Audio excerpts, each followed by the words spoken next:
اعوذ باللہ من الشیطان الرجیم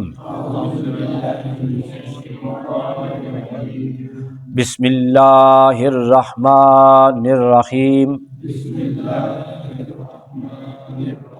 اللہم صلی علی سیدنا و مولانا محمد وعلی آل سیدنا و مولانا مبارک وسلم وصلی علیہ۔ حاضرین محترم، ناظرین اور سامعین، دورہ تفسیر القرآن پارہ نمبر 17 رکوع نمبر 7 سورہ الانبیاء آیت نمبر 94۔ اللہ تعالیٰ نے ہم سب کو یہاں قرآن کی سنگت میں جمع ہونے کی توفیق دی۔ اللہ ہمارا پڑھنا، پڑھانا، سمجھنا اور سمجھانا اپنی بارگاہ میں قبول فرمائے۔ آج کے درس میں جو آیت کریمہ پڑھی جائے گی، اس آیت کریمہ کا سب سے پہلے ترجمہ سماعت فرما لیں۔ فَمَن يَعْمَلْ، پس جو شخص عمل کرتا رہا، مِنَ الصَّالِحَاتِ نیک، وَهُوَ مُؤْمِنٌ، اس حال میں کہ وہ مومن ہے، فَلَا كُفْرَانَ، تو رائیگاں نہیں کیا جائے گا، لِسَعْيِهِ، اس کی کوشش کو، وَإِنَّا لَهُ كَاتِبُونَ، اور ہم ہی اس کے لیے لکھنے والے ہیں۔ صدق اللہ مولانا العظیم۔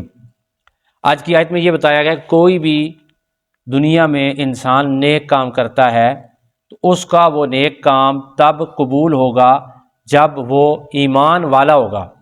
زبیر بھائی، جب وہ ایمان والا ہوگا، یعنی ایمان کے بغیر کوئی نیکی قبول نہیں ہوگی۔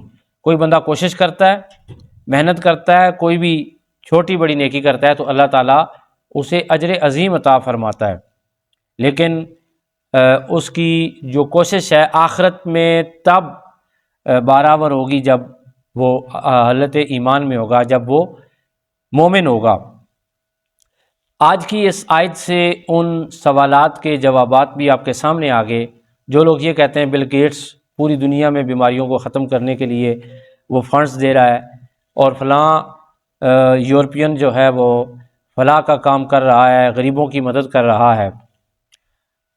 صحیح مسلم، مسند امام احمد اور صحیح ابن خبان، ان تینوں کتب نے اور تینوں کتب کے محدثین نے اس حدیث کو نقل کیا ہے۔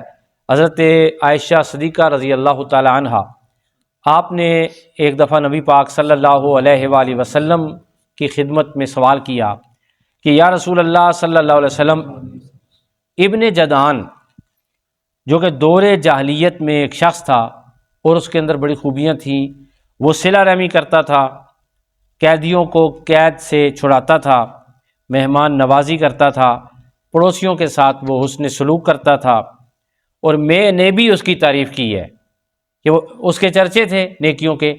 حضرت عائشہ صدیقہ رضی اللہ تعالی عنہ فرما رہی ہے کہ میں نے بھی اس کی تعریف کی ہے، تو کیا یہ سارے اعمال اس کو آخرت میں فائدہ دیں گے؟ تو نبی پاک صلی اللہ علیہ وآلہ وسلم نے ارشاد فرمایا، نہیں، اس کے یہ اعمال اور آپ کی تعریف اسے فائدہ نہیں دے گی۔ کیوں؟ اس نے ایک دن بھی یہ نہیں کہا کہ یا اللہ مجھے قیامت کے دن بخش دینا۔ معنی کیا ہوا؟ آقا علیہ الصلوۃ والسلام ارشاد فرمائے ہیں کہ ظاہر مسلمان ہی توبہ کرتے ہیں نا اللہ کی بارگاہ میں، بخشش کی دعا کون کرتا ہے؟ اے الہ الا وہ مسلمان کرتا ہے، ایمان والا کرتا ہے۔ وہ ایمان والا نہیں تھا تو اسے کوئی بھی نیک عمل اسے فائدہ نہیں دے گا۔ جو لوگ عمل کرتے ہیں نیک، اللہ تعالیٰ تو دیکھ رہا ہے، کرتے تو وہ نیک ہیں، کیا ان کا وہ سارا عمل ضائع ہو گیا؟ آخرت کے لیے ضائع ہو گیا، لیکن دنیا میں انہیں اس کے بدلے میں اللہ تعالیٰ نے تھوڑے انعامات عطا فرمائے ہیں۔ اللہ نے ہی تو انہیں انعامات عطا فرمائے ہیں، اللہ نے ہی تو انہیں دولت عطا فرمائی ہے، اللہ کے ہی تو دیے ہوئے میں سے وہ خرچ کر رہے ہیں، تو اللہ تعالیٰ ان کو دنیا میں بے حساب رزق دیتا ہے، یہی یہاں پر ہی ان کو ملے گا، آخرت میں نہیں ملے گا۔ لیکن جو مومن ہوگا، مسلمان ہوگا، اس کو اس دنیا میں بھی ملے گا اور آخرت میں بھی ملے گا۔ قرآن مجید میں سورہ بنی اسرائیل آیت نمبر 19 میں خدا تعالیٰ ارشاد فرماتا ہے، وَمَنْ أَرَادَ الْآخِرَةَ، اور جو آخرت کا ارادہ کرتا ہے یا جس نے آخرت کا ارادہ کیا، وَسَعَى لَهَا سَعْيَهَا، اور وہ پوری کوشش لگا دیتا ہے، کوشش کرتا ہے، واقعی اقرار کوشش جسے کوشش کہتے ہیں، وہ کوشش کرتا ہے۔ وَهُوَ مُؤْمِنٌ، شرط یہ ہے کہ وہ مومن ہو۔ کہ اس کی اس کوشش کو رائگاں نہیں کیا جائے گا، اللہ تعالیٰ اس کو اس کوشش کی قدر عطا فرمائے، اس کو اس کوشش کی قدر عطا فرمائے گا۔ مثلا جو بندہ دنیا میں آخرت کے لیے کوشش کرتا رہتا ہے، ڈرتا رہتا ہے، گناہ ہوتا ہے پھر توبہ کر دیتا ہے۔ ایک بات میں ہمیشہ کہتا ہوں، حقوق العباد میں کبھی کمی کوتاہی اللہ تعالیٰ برداشت نہیں کرتا۔ اللہ تعالیٰ کبھی حقوق العباد میں کوتاہی نہیں ہے۔ دو بندوں کو آپس میں لڑا کے جدا کرا دینا، چغلی لگانا، غیبت کرنا، دل کے اندر بغض پالنا، یہ یا پھر رشتہ داروں کے ساتھ صلہ رحمی نہ کرنا، اپنی بہن کو اپنا حق نہ دینا، یہ چیزیں اللہ تعالیٰ کو پسند نہیں۔ حقوق العباد کی طرف سے کلیئر ہے تو پھر اللہ تعالیٰ اس کی اس کوشش کو رائگاں نہیں کرے گا، بلکہ اس کی اس کوشش کو برابر فرما کر آخرت میں اعلیٰ انعامات عطا فرمائے گا۔ اور یہ بھی ایک بات بالکل ذہن نشین رہنی چاہیے، جس کے حقوق العباد دنیا میں ہیں، کسی کی کوئی بھی کسی قسم کا حق اس کے سر پر، اس کے کندھے پر، اس کی ذمہ داری پر، اس پر بوجھ ہے، تو وہ آخرت میں اسے ہلنے بھی نہیں دے گا۔ ممکن ہے کہ حقوق اللہ میں اس کی بڑی نیکیاں ہوں، لیکن حقوق العباد میں اس کی کوتاہیاں ہوں، تو اس دنیا کے اندر مرنے سے پہلے اللہ تعالیٰ نے موقع دیا ہے کہ ہم اپنے حقوق العباد پورے کریں، تب جا کے یہ کام ہوگا۔ قرآن مجید میں اللہ تعالیٰ ارشاد فرماتے ہیں، جو لوگ کافر ہیں ان کے اعمال دنیا میں ہی ضائع کر دیے جاتے ہیں، یعنی آخرت کے قابل نہیں رہتے۔ سورہ المائدہ آیت نمبر 5، وَمَن يَكْفُرْ بِالْإِيمَانِ فَقَدْ خَبِطَ عَمَلُهُ، اور جو ایمان کا انکار کرتے ہیں ان کے اعمال ضائع کر دیے جاتے ہیں۔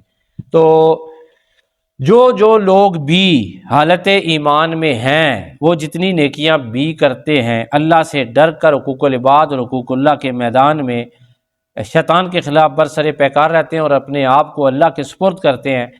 کبھی وہ ہار کے جیت جاتے ہیں، کبھی خاموش ہو کے جیت جاتے ہیں، کبھی برداشت کر کے جیت جاتے ہیں، کبھی معاف کر کے جیت جاتے ہیں، کبھی معافی مانگ کے جیت جاتے ہیں، دل صاف کر کے جیت جاتے ہیں۔ اللہ تعالیٰ کہتا ہے کہ جس وقت آخرت میں آؤ گے تو ہماری رحمتیں تمہیں اپنی بغلوں میں لے لیں گی، ہماری رحمتیں تمہیں اپنی چھاؤں میں لے لیں گی۔ تو اس لیے زندگی میں انسان کو کوشش کرنی چاہیے کہ احتیاط کے ساتھ زندگی گزاریں اور حقوق العباد اور حقوق اللہ میں کمی نہ رہے۔ وآخر دعوانا ان الحمد للہ رب العالمین۔